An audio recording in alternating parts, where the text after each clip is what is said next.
Hello there, Capricorn. Thank you for stopping by for your weekly tarot video forecast for the week of October 19th through the 25th. On Monday, the card that came up for you is the Five of Swords in reverse. Five of Swords in reverse is just telling me that everybody around you is working on a target or a goal, and it should be the same target or the same goal, but it seems like everybody has a different agenda about how to reach that target or goal. And so what's going on is this project is kind of getting stuck in the mud. It's not able to move forward, because everybody's trying to handle it a different way. So this is one of those situations that as soon as you realize what's going on, the best thing you can do for yourself is back out of that situation gracefully. And the reason that I say that is because if you back out of that situation, it keeps you from staying in there where you're spending a lot of energy and resources and then you have nothing to show for it. This lets you focus your energy somewhere else that maybe will be more productive than this particular situation. Okay? So Tuesday, Capricorns, what we have coming up is we have the Knight of Cups in reverse. I think somebody's going to be doing something nice and romantic for you on Tuesday. So nice and romantic. So somebody will be offering to take you out, or maybe somebody will bring you some flowers or some other little gift, maybe give you some perfume or some cologne. But just somebody is going to be doing something romantic for you on Tuesday. And I feel like for a lot of you, it's actually going to be a surprise and a delightful surprise for most of you. I do have this image of a minority of you going, oh, you? Like, I don't want a romantic gift from you. That type of thing. But for most of you, I think it's going to be a very pleasant experience. All right, so Capricorn. On Wednesday, what you have coming up is you have the Seven of Clubs. That means it's time for you to take a stand, and you will be doing so. So you're going to be telling people, okay, you know what? This is what I'm willing to do. This thing, this thing, this thing, and this thing. Anything beyond that, I am not going to be responsible for. That's where my boundary is. So basically, you're setting some boundaries. You're letting people know what you're willing to do for them and what you're not, so that they can plan accordingly. So that's what I see going on for you. On Wednesday, you're taking a stand for yourself.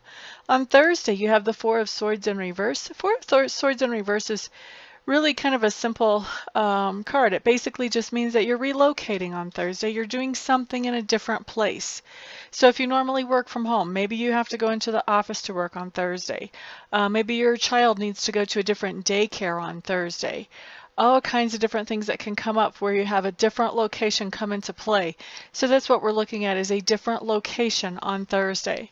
Now, those of you Capricorns who don't have a different location, the very small minority of you are going to have a situation in your life that you will change the way you think about it dramatically on Thursday. That's the other way that this can manifest. I do feel like some of you are getting that manifestation, Capricorns.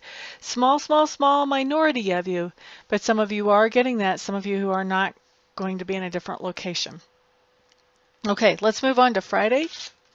Friday, we have the Eight of Clubs. This is telling me, Capricorn, that there are things happening around you quickly.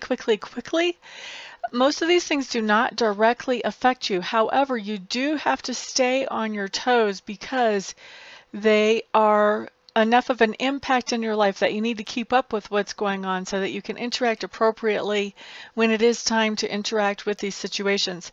But I don't feel like most of these situations have an actual direct impact on you, and you'll know exactly what I mean when you see these things going on around you on Friday. Now, Saturday, Page of Cups. You're receiving some type of message of love on Saturday. So this is interesting. It's very much like the Knight of Cups that you had on Tuesday. The Knight of Cups was about somebody doing something romantic for you. This is about a message. So maybe you get a card, maybe you get an email, maybe somebody calls you just to let them know how much they care about you. But you're getting some kind of message of love on Saturday. Now, the big difference, there's two big differences between Tuesday's card and Saturday's card. Tuesday's card is an action card. There's somebody doing something that's romantic. Saturday, it's a message. It's not a doing card. It's a message that you're receiving. The other thing is Saturday feels like it's more of a romantic thing to me. I mean, Tuesday, excuse me, feels more like it's a romantic thing to me. Saturday feels like a more generic message of love. Like some of you will get it in the romance sector, but this is also something that could be coming in from a family member or from a friend, letting that person just letting you know how much they care about you. Okay, so that's Saturday. And then Sunday, you have the Nine of Cups.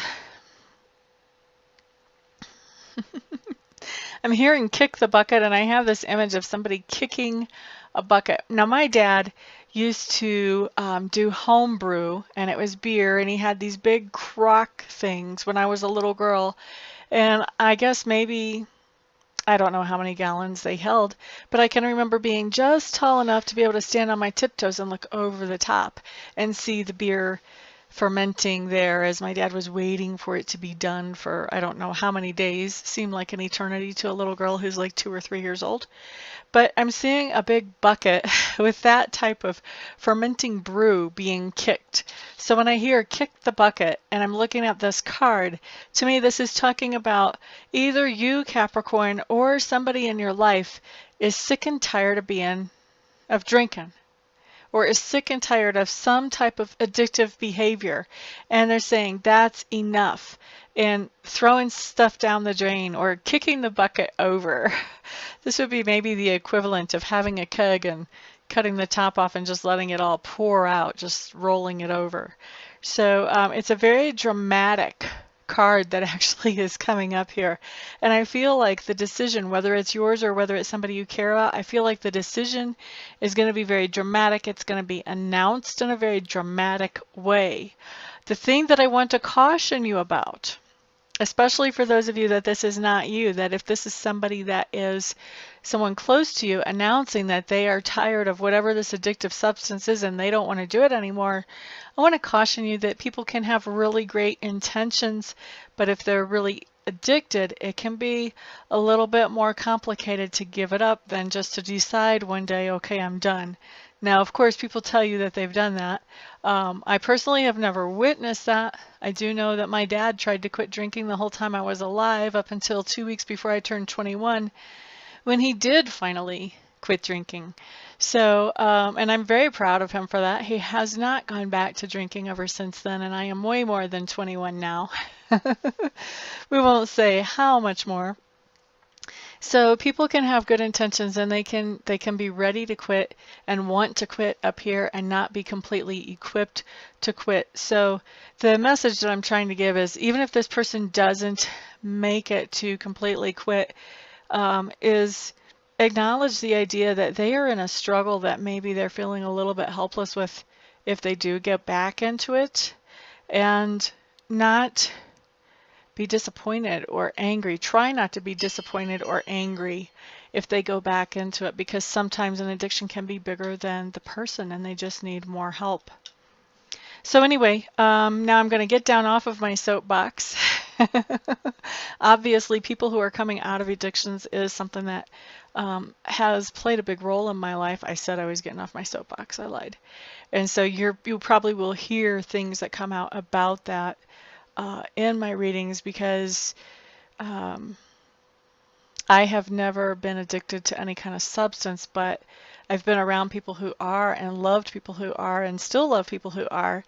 And so I have an intimate, up-close understanding of it, more than anybody would really want. So anyway, that may come up a lot in my readings compared to other people, just because, you know, that's an area of learning and of growth that Spirit has put me in. And so people kind of are drawn to me who are dealing with some of the same issues. They have people in their lives that they love who are addicted. And so that's kind of the way Spirit works. You know, He teaches us what we need to know to be able to help other people. And so I know that addiction does come up a little bit more often in my readings than what you might see in other people's readings. And it's not that I mean to offend anybody by that. It's just part of me and Spirit working together. It's one of the things that we work with a lot. So anyway, That's enough of that. Thank you so much, Capricorns, for stopping by for your week. Thank you for your likes, your shares, your subscribes. Thank you those of you who are watching my dailies. And thank you to those of you who have bought readings from me and will buy readings from me in the future. Everyone have a fantastic week. I will see you the next time around. Peace out.